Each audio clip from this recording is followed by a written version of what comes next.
Yeah, well, it's a case of people used to doing things without recourse to what you might call responsibility or accountability, in the sense that in Nigeria we're used to being spoon-fed, so to speak. Especially when you look at unions, and to a very large extent, you look at the operating environment in Nigeria. Why? Because government had involved itself too much in economic affairs of the country in a wrong way, because it was done in the right way. Perhaps it would have served the purpose. You look at the issue of subsidies on petrol, subsidy on naira. You look at other forms of subsidies by way of not deregulating, the most important sector of the economy, which is oil and gas sector of the economy.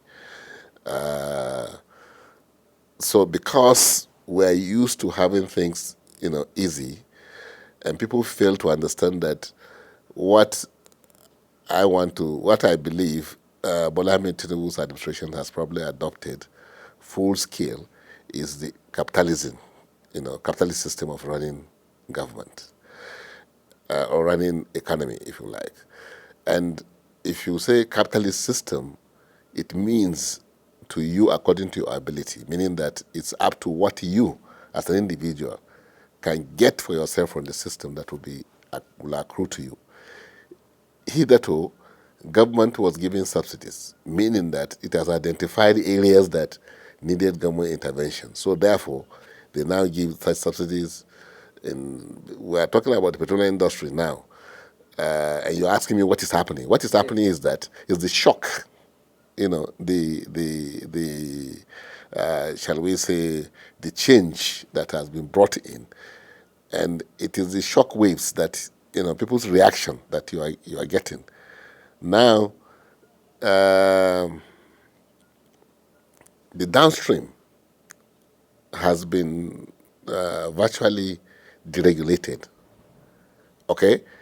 And it means that government is not going to give any subsidy or help to any operator or consumer in that sector anymore.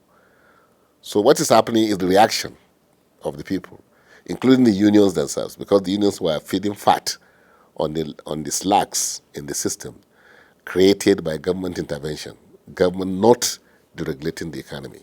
So now that we have gotten somebody who was passionate enough and also forward-looking enough to now pump in money into a company that will come and operate as a free market in a free market economy where you can say willing buyer and willing seller, and making profit out of his effort.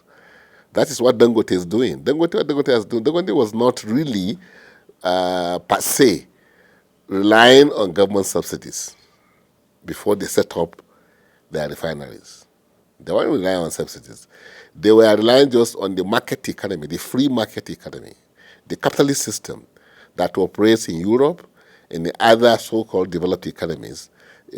That is what Dangote, I'm sure, that is their own economic model, for setting up this refinery. So now, for somebody who was used to, government largesse, in the system, now coming to a purely market economy, they find it strange. That's why you are seeing all these reactions from Dapman, like you said, from even NNPC themselves, from even the government themselves. Government was taken aback. They didn't know that this is what they were actually doing, when the Dangote was given license and they built such a big edifice, the refinery. So you ask what is happening. That's what is happening. It's just the reaction, the shock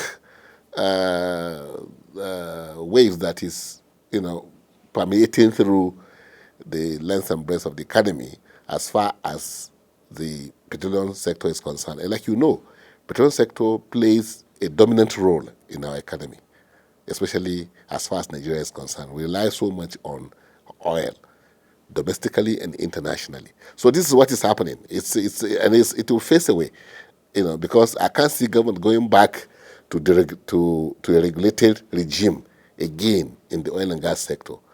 So these reactions you are seeing from Pengassan, from Dapman that you mentioned, and others like that, is just something that with time I'm sure it will fizzle out. And then because some of them have failed to realize the fact that we are living in a constitutional, democracy, even though it's democracy, isn't it? Which is gives you freedom of speech, freedom of association, freedom of so many things under democracy. But under the same democracy, we have laws, isn't it? Like in our own constitution, we have the trade dispute law, right? Which says that if you, for any reason, you have dispute between the employer and the employee, they should negotiate. There should be negotiation. There should be reconciliation. There should be understanding. It doesn't in any way give anybody right to go on strike to the extent that you will now harm, ordinary citizens that are there to enjoy, the services being rendered by the private sector, because that's what this Pengassan is trying to do. They want to hold the Nigerians to ransom by their industrial action, and the Nigerians have no problem with what is happening. In fact, if anything, Nigerians are celebrating the fact that they've gotten somebody that is now responding to their need as far as issue of supply of petroleum product of good quality is concerned. So it is those who are going to suffer because of the largesse, because of the slacks, because of the regulatory regime which we had before. The things they were getting under that regime, they can't get it under this regime because the man who invested his money wants to make profit, isn't it? But they wants to make money. To me, they are rent seekers because what have they invested? The unions. They are all talking about themselves. How many are they? When you compare the population of the union to the population of Nigerians, over 230 million people, you want to hold us to ransom just because you are not getting the checkoffs that you're used to get? You can't get it anymore. So I mean, it's illegal. That's why Dangote says they are saboteurs, and indeed they are saboteurs. Because why should you deny Nigerians, benefit of this offer that a private initiative is bringing, simply because you now see that you are not going to get the free money which you are getting before, and therefore Nigerians should pay for it. So government and security agencies should come into this because it's a national security issue that they are trying to, because it will harm the economy. It will harm the economy because if you stop supply of energy to the economy, do you know how much this economy make in a day? It's in billions, of dollars. So you can't afford to do that to Nigeria. It's about national security, so they should step in. Pengassan has no right. I haven't seen any law that gives, not international law, not the ILO, not the trade dispute law we have in this country, which is in the constitution. There's no law in this in the world or Nigeria that grants them that right. Just because you have a dispute with your employee, you now hold all of us to ransom. Why? It's illegal. And the government cannot afford it. So the government and the security outfit should step in to now force them to roundtable discussions for them to reach some kind of compromise, not holding us to ransom, not harming Nigerians' economy. Okay, let's go back to history. Yeah. During the reigns of late head of state, Sani Abacha, he took a decisive action against not Ipman, Pengassan and Peng. Yeah. If I can remember precisely. What do you want the presidency to do now regarding this issue? Because Dangote refinery, since it was flagged off last year in 2024, it started production from one phase to another to this point. What do you want the federal government to do as a player, as a mediator, or as the last final authority in this country? No, like I've said, you see, Dangote could also take a court action against this. We can sue them to court to prevent them from going on strike if they want, if Dangote wants, because there's what you call this national industrial court, isn't it? Which is there, which is established by law to solve these problems. It's not strike. It's not by harming the economy, by harming the ordinary citizens. So the government has a right, a responsibility to step in, to tell Pengassan, you can't go that route. It's illegal.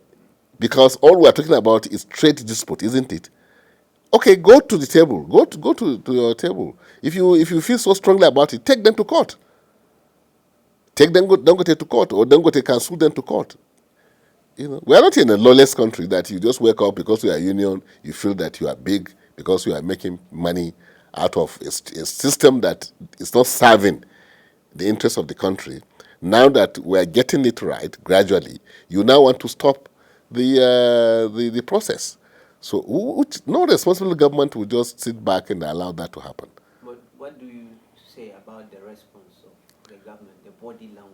Do you see? Well, I have not seen a definite action that tells one that this government is aware of what is at stake or the damage that it's going to do to the government, to the economy. If there's any, maybe they are doing it quietly among themselves. They are telling them. Because the courts are there. The Constitution says that go to court. For that reason, they even establish a national industrial court. For this kind of reasons. It's not for you to suffer Nigerians at all. Who are you? How many of you? And for what reasons? Does that mean that oil mafias, some allegations Yeah. surface that there are oil mafias in Nigeria that doesn't want the country to have a functional Of course, refinery? including people in government themselves. Including the people in government. They are part of the mafia. They are. That's why these guys are flexing the muscles that cannot take them anywhere. Including NNPC staff. Because they have interest in the regime, the old regime that was not serving Nigerians, only serving their pockets. So this is just something that government, as a responsible body, that has the constitutional rights to ensure that you don't allow anybody to sabotage the economy of this country or create anarchy in the system, should step up to the plate and tell Pengassan that this industrial strike is illegal. You have not exhausted all the available avenues. It's not just you sitting in your office, that's not enough. You should go to court if you feel very strongly about what Dangote is doing, which you think is bad, and vice versa. If Dangote also think very strongly about what Pengassan is doing, he can also take them to court. Okay, so finally, do you believe that this Dangote refinery will prosper, or you have some fears going by the body language of those players in the market for more than almost a year now, I can say, or more than that, after the refinery started working with the way things are going? Do you still believe that this refinery will stand the test of time, or you are afraid that they will not allow Dangote to work? Just like what happened to Wari refinery. We heard that the refineries were working, the Port Harcourt refinery, they promised. No, it was the same Pengassan I was telling you. In collusion with NNPC officials. They were lying to Nigerians. They say, "Oh, give us 1 month, the thing will be okay." Then the Pengassan people even went to the refinery and stood there, showed Nigerians that yes, we are here, we are loading. In the actual sense, they were not loading anything. They were just deceiving the country. It's only here that kind of thing can happen. They don't have any shame. Otherwise, they should be stoned by Nigerians for lying to Nigerians. And people in NNPC that time should be asked to go and explain before the court of law. That's what should happen, really. And I don't have any fear that Dangote refinery will not work. The only fear I have is that other investors may not be encouraged to come to this climb again, to invest in the manner that Dangote has invested and is solving one of the socio-economic problems of this country that has, you know, that has eluded. I mean, any solution, you know, as you know. So you mentioned Port Harcourt other refineries. All other refineries are just their government. They were put there as conduit for siphoning people's money. They were not meant to work in the first instance. This is the only one that is meant to work because it's at a scale that even the man who put it there cannot afford to play ball with government at the expense of his investments. So neither Dangote nor PENGASSAN nor government can stop this one because it's beyond them. They just walk up and see that this is something that is beyond them. So they are just now beating about the bush trying to see. But the train has left the station long time ago. You know, so they're just crying over spilled milk, and they can do nothing about it because that's what Dangote himself said. He said, well, he didn't know that this is the kind of fight he's going into, but he's ready to fight it to the end. So this is maybe you have forgotten in the first place when this administration came on board. You know, they were saying all sorts of things about that the yeah, fuel was low yeah. quality. You see, If and it's they did, oil, people yeah, could vehicles and all that. yeah. So one thing that I gave kudos to Bola Ahmed Tinubu for is for saying that they're going to give crude oil to domestic refiners, you know, in naira. To me, that was a very big decision that was done in the interest of this economy. And these Pengas people are now telling government not to do it, that it shouldn't give them, it shouldn't sell crude oil in naira, so that they will now go back to importation, where you will pay more, and they will now, you know, introduce artificial scarcity, so that prices will go up, and also all manners of things that were happening, holding back the economy, will now come back again.